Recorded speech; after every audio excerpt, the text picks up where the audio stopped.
Welcome back to Special Report. It's time now for our Common Ground segment. Tonight, the border crisis and immigration reform. Joining us, Texas Democratic Congressman Henry Cuellar and Texas Republican Senator Ted Cruz. Bipartisan, bicameral Common Ground tonight. Thank you, gentlemen, for coming on. The issue of immigration, obviously front and center. You have the DHS Secretary facing impeachment in the House, Congressman. And, Senator, there's a real question about what can get done in a bipartisan way. First to you, Senator Cruz. Is there hope here? Well, look, on immigration and border security, I don't know. The White House, I think, is very dug in. But what there is hope on is actually something that Henry and I worked on together in a big victory that we just had in Congress, which is legislation that he and I did together that focuses on trade across the border, legal trade, so not illegal immigration, but legal trade and commerce going across the border. And in particular, 4 new bridge projects on our southern border going across the Rio Grande Bridge, 2 in Laredo, 1 in Brownsville, 1 in Eagle Pass. All 4 of those bridge projects were delayed with bureaucratic red tape coming from the Biden administration, and it didn't make any sense. Henry and I worked hand in hand. We brought together Democrats, we brought together Republicans, and in December of last year, we passed my legislation that expedites the building of those 4 bridges, moves forward. That is going to have a massive impact on jobs and opportunity in the state of Texas. And, Congressman, that's a bipartisan success, no doubt about it. But there are other things that have to get done on this issue, specifically asylum policies, border security. It's very complicated. You've been on here before talking about it. Can you work in a bipartisan way to get something done?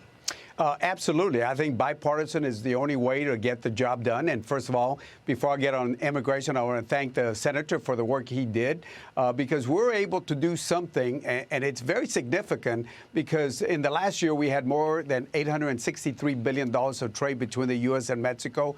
With this, we're going to allow more of the legitimate trade and tourism. Now, on the immigration, yes, do we need to make some changes on the asylum? And there's a lot of people that are able to come in, wait 4, 5, 6 years, and then get rejected. 87% of them are going to be rejected at the end of 4 or 5 years in the future. So why are we allowing so many people in where it's a false promise they're not going to be able to stay at the end of the 4 or 5 years when they go in front of an immigration judge? Yeah, what about those asylum rules for DHS? They have this now, a credible fear standard, Senator. An individual will be found to have a credible fear if he or she has a well-founded fear of persecution or harm on account of race, religion, nationality, a particular social group, or political opinion if returned. You know, it doesn't seem like the 80% plus that are getting released into the country are asylum eligible. Well, they're not, and the administration knows they're not. And what's infuriating, the reason why Alejandro Mayorkas is being impeached right now in the House is because what the Biden administration is doing is they're defying federal law. The number one question, if you want to secure the border, the way to do it is policy. One question determines everything.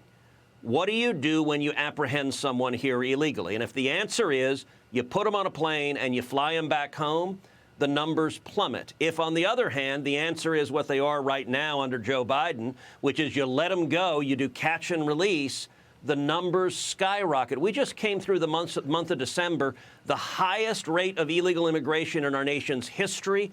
9.6 million people have come illegally under Joe Biden, and it is because the Biden administration is ignoring federal law and is just releasing illegal immigrants. And particularly with the war in Israel, the risk of terrorism, the risk of our families being in danger from these open borders, I think is higher than it ever has been. Congressman, you've been very critical of your own party, of the Biden administration, and one of the things that you're critical about is the magnet kind of sense of bringing people in to draw them here. California, a Democratic governor running that state, Gavin Newsom, is expanding health care coverage for low-income immigrants. More than 700,000 immigrants living illegally in California will gain access to free health care, an effort that will eventually cost the state about $3.1 billion per year. Governor Newsom making the commitment when the state had the largest budget surplus in its history history. But as the program kicks off now, Congressman, California faces a record $68 billion deficit. I guess I just wanted you to weigh in from your party perspective about if that is the kind of magnet that you're worried about. Well, look, there are push factors and there's pull factors, and we're talking about the pull factors here. And look, if you say, hey, we're going to give you free insurance, of course that becomes part of the pull factor. Or if they know that if you come to the border, ask for asylum, knowing that most of them are not going to be accepted at the end of 4, 5, 6 years, then it becomes a pull factor. And this pull factor is very powerful. I think what we need to do is make some changes in policy, but we also need to put monies in the right places in the Homeland Security. For example, ICE Air, like the senator said, we got to be able to send a message that if you're not supposed to be here, we're going to send you back to your country of origin. That message will really resonate. Well, it is about singles and doubles. Congratulations on the bridge project as a bipartisan success, and hopefully there are more common ground elements to talk about in the future. Senator, Congressman, we appreciate it. Thank you, Bret. Thank you so much. You can see all the Common Ground segments on my podcast, Common Ground. Find that in the All-Star Panel podcast under the Bret Baier podcast at foxnewspodcast.com, Spotify, or wherever you download podcasts.